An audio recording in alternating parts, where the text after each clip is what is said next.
Martin Romualdez, Lisa Marcos, Bongbong Marcos.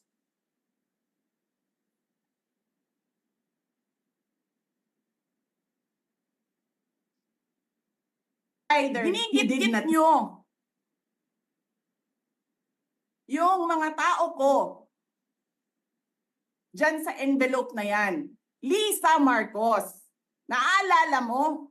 Nagpadala ka sa akin ng video? Sinabihan mo ako saan kukunin ang pera. Pinakita mo ang muka ng tao doon sa video message mo. Hi, Nikki. This is she's been working with us for the longest time. We trust her. You sent me written instructions about money.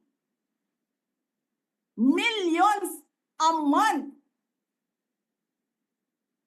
Anong nakalagay doon sa envelope? DepEd.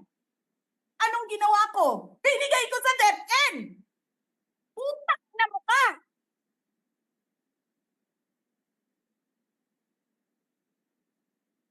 Wala ka ngang posisyon sa gobyerno, namimigay ka ng pera ng gobyerno eh.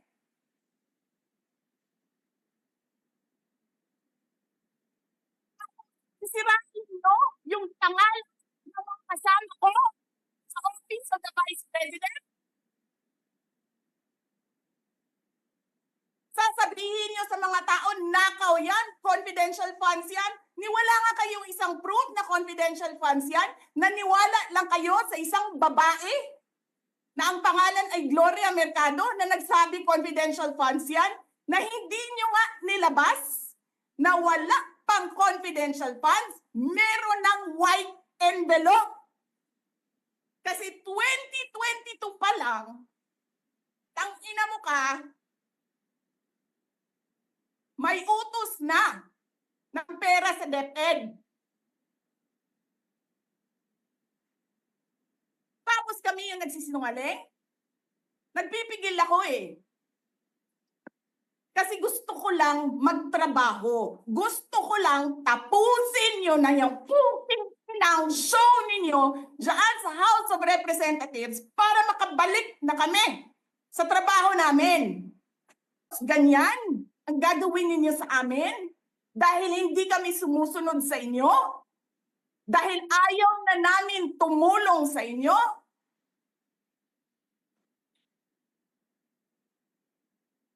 Ganito gagawin ninyo?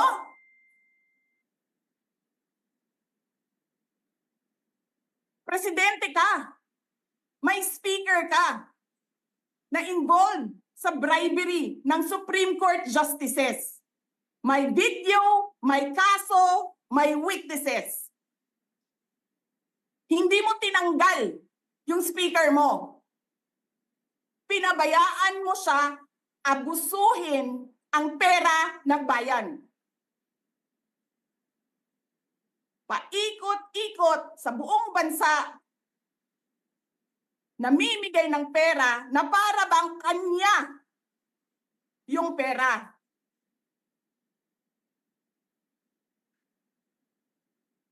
Eh di ba nga, lagi niyo sinasabi separation of powers? Anong trabaho ng legislative branch? Gumawa ng batas. Anong ginagawa ni Martin Romualdez? Nagdidirect ng DSWD, namimigay ng ayuda,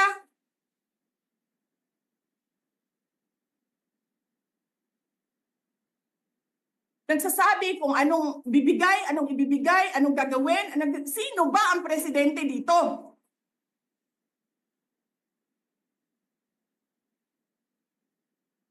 Alam nyo, alam namin, mali ang ginagawa ninyo. Sinabihan ko lang mga kasama ko sa Office of the Vice President, pasensya na, sumunod na lang tayo para matapos na sila.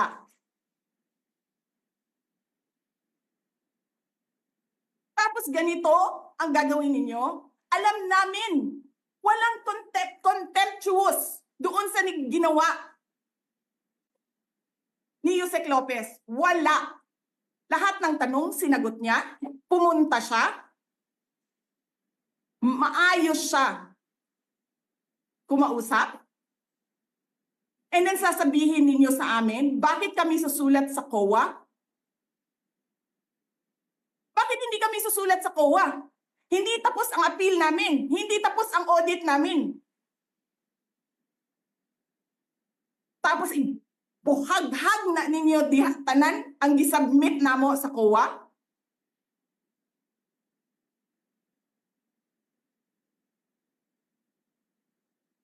Tama ba yun? I have a video of Chairman Gamaliel Cordoba. Sinasabi niya, mali ang ginawa niya. Tama ba yun? Ikaw ba ang auditor? Ikaw ang appeals. Wala pa kaming audit? Sasabihin mo na mali kami?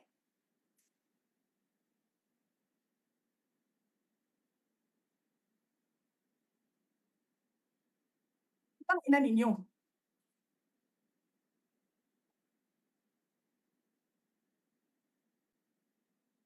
Hindi pa kayo nakakita ng kalaban na tulad ko.